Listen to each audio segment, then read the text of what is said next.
Hello and welcome back to yet another video on the Alejandro Hernandez podcast. These are going to be my official top 10 teams in the NFL after week 9. But before I get into this video, I first want to apologize for last week. I was supposed to release my week 9 picks. I pre-recorded the video and I went out of town. And then suddenly when I went to go edit the video, it turns out that I lost it in my camera roll. I don't know if I deleted it by accident or it just got lost. I'm not really sure what happened, but I wasn't able to get that video out to you guys. So I apologize for that. But I will tell you guys that when I did record it, I tracked my wins and losses straight up. I believe I went 9-5 straight up, and then against the spread I believe I went 6-8.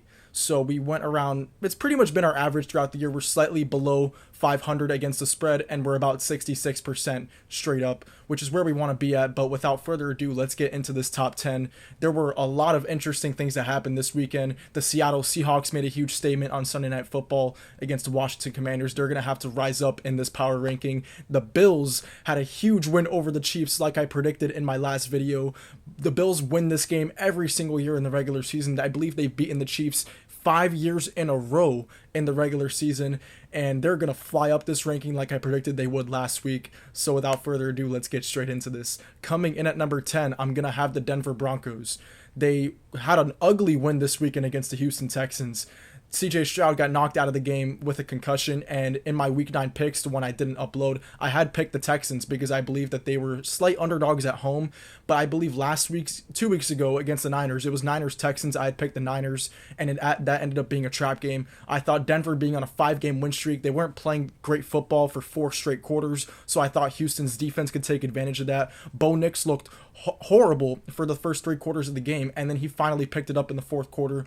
The Broncos have just been a great fourth quarter team this season. They've been excellent in the fourth quarter. Bo Nix, and that's in large part due to Bo Nix. You have to give him credit. Yes, he has not been very consistent for all 4 quarters of every game, but when it comes time to win the game in the fourth quarter, he comes alive, and he is proving why he is their franchise quarterback, and he's playing great football in the fourth quarter specifically. I'd love to see more consistency out of him, and in the offseason, I predicted that Denver would contend with Kansas City for the AFC West title, and right now they have a 2-game lead.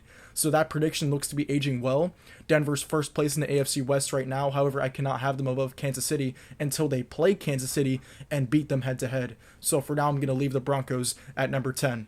Now coming in at number 9, I'm going to have the Tampa Bay Buccaneers. They were on a bye week this week, and coming into the bye, they weren't playing great football. They started off the season red hot, I believe with a 5-1 record, and then they lost to the Lions. And that loss kind of deflated Baker Mayfield's MVP case.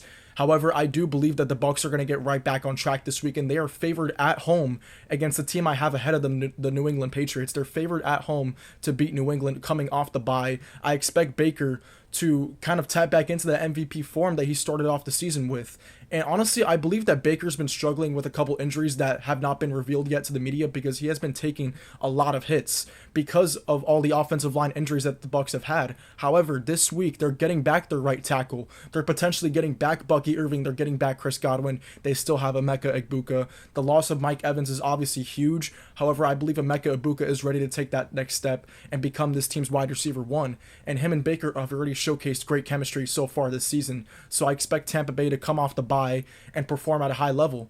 Their next 3 games is a gauntlet. They play this week the Patriots, next week in Buffalo, and then the week after that they play, I believe, the Rams. So these next 3 games are really going to tell us how legit is Tampa. Are they ready to contend in the NFC and get past the divisional round? I predicted them to make the NFC Championship game this season.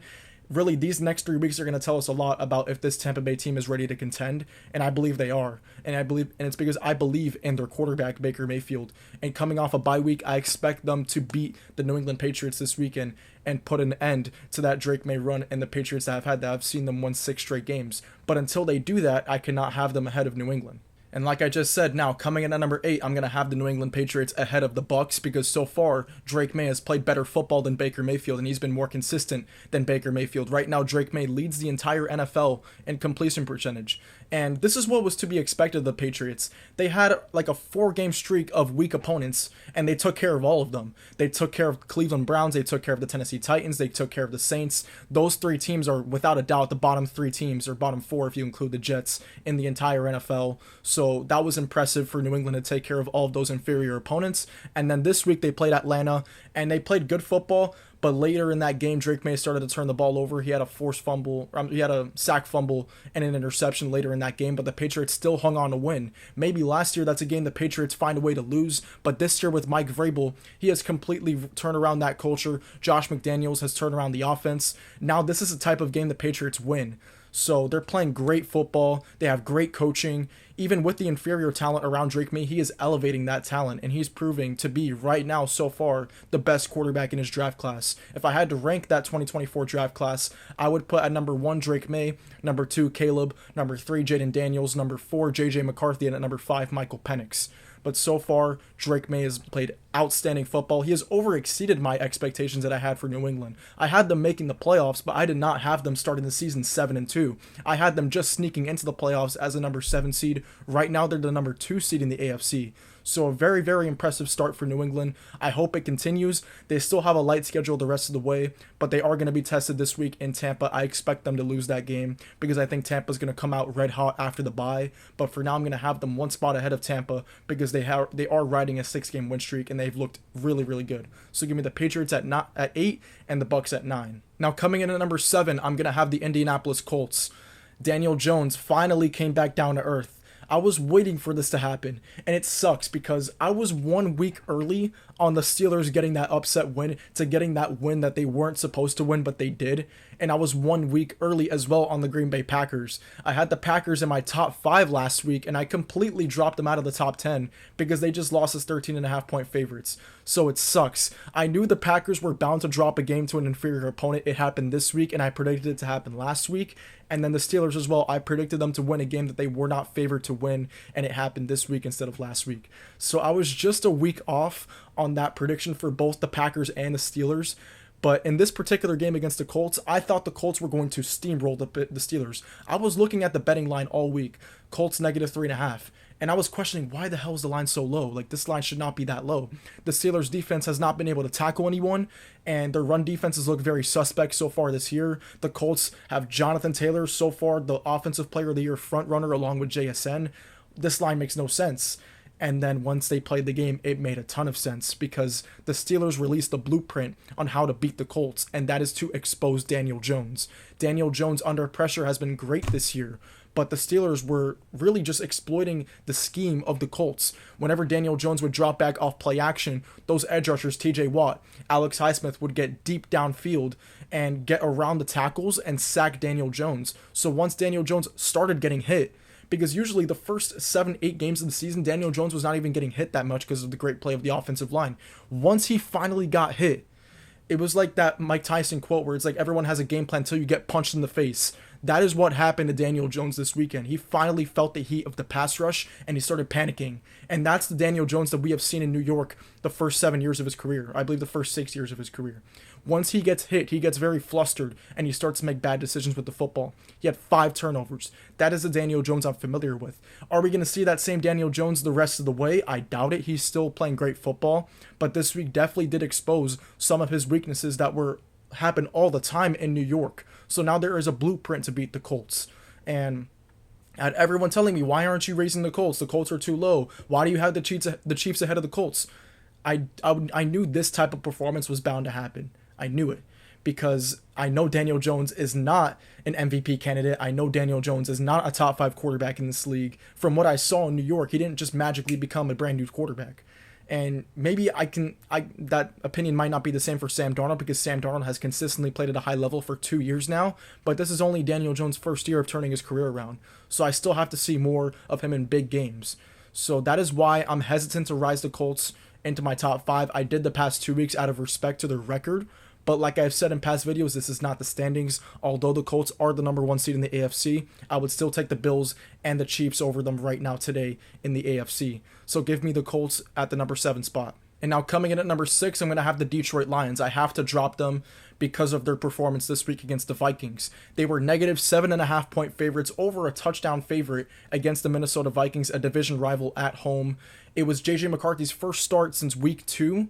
So I expected that the Lions would take advantage of that, and their defense just played great against Baker Mayfield. Coming off the bye week, I expected them to smoke the Vikings, and the exact opposite happened. The Vikings walked in there and had a great game plan. They shut down Jared Goff. They got to Jared Goff, And when Jared Goff gets pressured, this Lions offense gets exposed, and that's exactly what happened.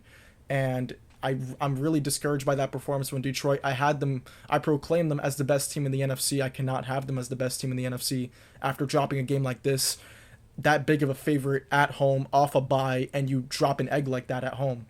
So I believe it was a classic case of the market overvaluing the Lions and undervaluing the Vikings, because the Vikings were coming off a 17-point loss to the Los Angeles Chargers.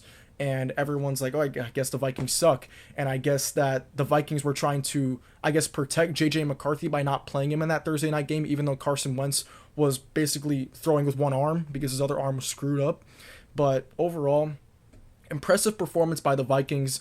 Really a disappointing performance by the Lions, so I have to drop them down to 6. I'm not panicking on Detroit. They have a couple layups coming up. They have this week, I believe it's the Commanders, and they have the Giants coming up. So they have a couple weak opponents, but they also do have Philadelphia and Green Bay coming up, so they are going to get tested once again. So we'll see how the Lions perform, but there is a clear formula to beat the Lions. I believe they're not the same dominant force that they have been the past couple of years. I'd say the past 3 seasons, the year they made it to the NFC Championship game the first time, then last year they made it to the divisional round, went 15-2. I believe over this 3-year course, this is the worst iteration of this Lions team, because I believe that their defense can be exposed at times, and their offense can also be exposed at times. So they're not exactly as consistent as they once were in the past. So for that reason, I have to drop them down to number 6. I'm going to have the Eagles and the Rams and the Seahawks ahead of them as top NFC contenders in this week's power ranking. Now, coming in at number 5, the biggest riser on this week's power rankings, it's finally time to give this team the credit they deserve. The Seattle Seahawks, I'm going to have them at number 5. And I had them as being one of the surprise playoff teams this year, and the Seahawks are validating that opinion. And they're going above and beyond that prediction. They're playing insanely good football right now on both sides of the ball, and special teams as well. They got a special teams turnover against Washington. It's just crazy complimentary football right now. Sam Darnold is playing like one of the league's best quarterbacks. He's slinging the rock all around the field to all of his targets. The Seahawks have great talent, and they just added another piece in Rashid Shaheed. So now in the receiver core, they have JSN, who's playing like the best receiver in all of football right now. Then you also have Torrey Horton, Cooper Kupp, now Rashid Shaheed. So you have that possession slot receiver in JSN, who's great all across the board, can run any route in the route tree. Now you have a guy who can take the top off the defense in Rashid Shaheed and Torrey Horton. And then you have your run blocking wide receiver in Cooper Kupp, who does all the dirty work. And then at the tight end position, they have 2 good tight ends in AJ Barner and Elijah Arroyo. And I believe the only weakness of the Seattle team right now is the run game and the offensive line. So teams that can get pressure on Sam Darnold are going to have success against the Seattle team. But the scheme of Clint Kubiak has been protecting Sam Darnold very well. They've been lining him up under center, doing max protections on play action, which gives him all the time in the world, and JSN's getting wide open on every route he runs. So the Seattle offense is a machine right now. I'd like to see them get their running game going with K9 and Charbonnet. If they do get that going, then they're probably the best team in the NFC. They really don't have a weakness on offense if they can get that run game going. And on the other side of the ball, their defense is playing like one of the top 5 defenses in the entire league. They're getting great pass rush. They have great play in the secondary, even without Julian Love. They just got Devon Witherspoon back. They kept Reek Woolen. They're getting great play from the secondary and from their pass rush. So right now, Seattle's playing like one of the best teams in the NFL. It's time to give them the respect they deserve. I'm going to have them in my top 5 for the first time this season. Give me the Seahawks at number 5. And now for the number 4 spot, I'm going to have the Kansas City Chiefs. I had proclaimed them the best team in the league, and it's not even close for the past 3 to 4 weeks. However, that has to change after what I just saw this weekend. They got dominated by the Bills for 4 quarters. Patrick Mahomes had the worst completion percentage of his entire career. The Bills released the blueprint on how to beat the Chiefs, and that is by getting pressure on Patrick Mahomes with only 4. And granted, the Chiefs did have 3 of their 5 offensive linemen down, so obviously that's going to change. They're going to get those guys back, and they're going to improve. This week, they head into the bye week, so I believe they are going to regroup, and the Chiefs are going to go on a run and probably contend for the AFC West title, even though they are 2 games back of Denver. But with that being said, they still play Denver twice, so the Chiefs are going to have a very good chance of getting right back into contention for the AFC West title. They play Denver twice and the Chargers once, and both those teams are ahead of them in their own division. So they're going to get 3 opportunities to beat them. If they go 3-0 in those games, which I don't think they will. Believe they'll split with Denver and they will split with the Chargers. So I'd say 2-1 because the Chargers already beat them. If they go 2-1 in that division stretch against those teams, they've already knocked out the hardest part of their schedule, which was this midway point. They've played the Ravens, they've played the Bills, they've played the Lions, they've played all those juggernauts in their conference and in the other conference, and they play Dallas soon. They should win that game as well. So the Chiefs are going to be fine. Although they're 5-4, although currently they are out of the playoff picture, I expect them to be just fine. Patrick Mahomes is still the best quarterback in all of football right now. They still have the best receiving core in the league, or one of the best receiving cores in the league, and their defense is going to get it together. They just played the best team in the NFL, in my opinion, which is the Buffalo Bills. And I've been saying that all season. And because the Bills dropped those 2 games earlier in the season, I had to drop them. But my faith was never wavered in Buffalo, and I did pick them to win this game against the Chiefs. So it's not a knock on the Chiefs that they lost this game. They were going to Buffalo to play the Bills, and I picked the Bills to win the game. So that's why I'm not panicking on Kansas City by any means. However, I do have to drop them because the Bills look like the way better team. So I'm going to have the Chiefs at 4. Now coming in at number 3, it's going to be my LA Rams. I was so tempted to have them at the number 2 spot. However, Philadelphia did beat them head-to-head, and I have to keep myself honest. I have to keep myself accountable. I can't have the Chiefs over the Lions because the Chiefs beat the Lions head-to-head, and then proceed to have the Rams over the Eagles, even though the Eagles beat the Rams head-to-head. So I do have to respect Philadelphia. Right now, I do believe Philadelphia is the best team in the NFC.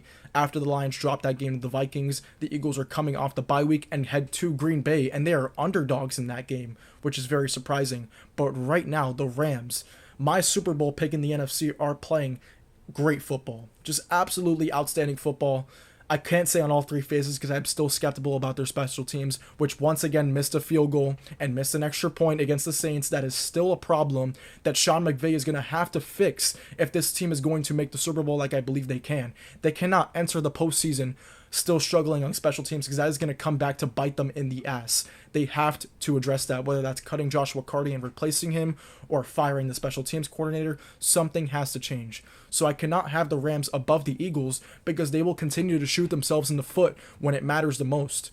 So although on their defensive side of the ball, I love their defense. They addressed the cornerback position at the trade deadline with Roger McCreary, and their secondary looked great against the Saints. Granted, it is Tyler Shuck. Doesn't matter. I still believe they played great. And on the other side of the ball, Matthew Stafford, 21 touchdowns to 2 interceptions on the season. Devontae Adams and him have showcased great chemistry in their first year together. They still have Puka Nacua. They have Kyron Williams, Blake Corum. The offense is clicking on all cylinders, and this is the offense I expected to see from the Rams heading into the season, and this is why I picked them to return to the Super Bowl once again, because I believe that Matt Stafford was going to play at an MVP caliber level, and he is doing just that. However, I cannot have the Rams as a top 2 team because when the chips are down and you need your special teams to make a field goal to not shoot themselves in the foot, the Rams have shown that they are going to shoot themselves in the foot. So you can't entirely trust them yet against the top tier teams in the NFC. So for that reason, we're going to have the Rams at 3. And coming in at number 2, I'm going to have the Philadelphia Eagles. Right around the midway point of their season so far, they've played, I believe, 8 games. When they were 4-2 and lost 2 straight, everyone was questioning what's wrong with Philadelphia. The passing game is off. The run game is off. What's going on with Saquon? What's going on with Hurts? The media was trying to create this storm of drama surrounding Philadelphia. And how did they respond? They responded like the Super Bowl champs. They come out against the Vikings. Jalen Hurts has a perfect passer rating against the Vikings, throws for 3 touchdowns. A.J. Brown has 2, Devonta Smith has 1, and then the following week, they finally got Saquon Barkley going with 160-plus rushing yards. So the Eagles responded to all the criticism they were facing in the media. They obviously did not trade A.J. Brown. This Eagles team is going to be a force the rest of the season, and Howie Roseman went out and addressed the weaknesses on their roster, which was their pass rush, getting Jalen Phillips at the trade deadline, and then their secondary getting Jair Alexander. So Howie Roseman knew exactly what holes to fill, which was their defense, giving Vic Fangio more ammunition to add to his defensive front and his secondary. So Howie Roseman went out and made those additions to strengthen the roster. Their offense is now clicking. They've scored 28 and 37 their past 2 weeks. Now coming off the bye week, I expect them to go into Green Bay and win that game as underdogs. So that's why I like the Eagles right now currently as the best team in the NFC. I do believe they are going to lock up the number 1 seed in the NFC this season. So give me the Eagles at number 2. And now coming in at number 1, I have my Super Bowl pick, the Buffalo Bills, returning as my number 1 team in my power rankings. And they played a heck of a game against the Kansas City Chiefs at home. They dominated that game for 4 quarters straight. The score does not reflect how dominant the win was. It was 28-21. However, it was 28-13 with about 7 minutes left in the fourth quarter, and they let the Chiefs crawl back into the game. But I believe Buffalo released the blueprint on how to beat the Chiefs. And I hope and pray that they have a new game plan in the playoffs, because this happens every season where the Bills beat the Chiefs in the regular season, and then come postseason time, the Chiefs have all these adjustments that they made after losing the regular season game. They make adjustments and they look like a completely different team in the playoffs. So hopefully, I pray that the Bills are going to get the best of the Chiefs come playoff time. And I believe this is the year. I proclaim that this was the year. Earlier on, before the season started, I picked Buffalo to go to the Super Bowl and win it, and I believe this is the year. And this win was so crucial, because had they lost this game, they would drop to 5-3 and be 2 games back in New England. Now they're only 1 game back. They're going to have to go to New England and win in order to take the AFC East title, and I believe they will, because I trust Josh Allen. This offense is still great. Dalton Kincaid is his best weapon right now, and he's been performing at a high level. James Cook is one of the best running backs in the league. Their offensive line is one of the best in all of football. And on the defensive side of the ball, their first-round pick, Maxwell Harrison, finally made his presence known. He shadowed Xavier Worthy the entire game and locked up Xavier Worthy the entire game. So that was very encouraging to see. I thought the Buffalo would have needed to go out and make a move at the trade deadline to address their secondary. In reality, they just needed Maxwell Harrison back coming off IR to return. And if he continues to play at this level, and Cole Bishop, the safety, in his second year continues to play at that level, this Bills team is going to be great. And I expect them to get the number 1 seed in the AFC and to coast through the playoffs and go to the Super Bowl. So this win against the Chiefs was very, very encouraging to see. That's why I'm rising the Bills all the way from the 10th spot to the 1 spot. And after that 2-game blip where they lost to the Falcons, and I believe they lost to, I'm forgetting, the Patriots. They lost to the Patriots and the Falcons. Once they have completely responded and they have looked like the dominant team that I thought they were, beating the Panthers by 31 and now beating the Chiefs convincingly. So give me Buffalo at my number 1 spot once again. I expect them to remain at my number 1 spot the rest of the season. So that is going to be it for this video, and I will see you guys next time for when I release my Week 10 picks.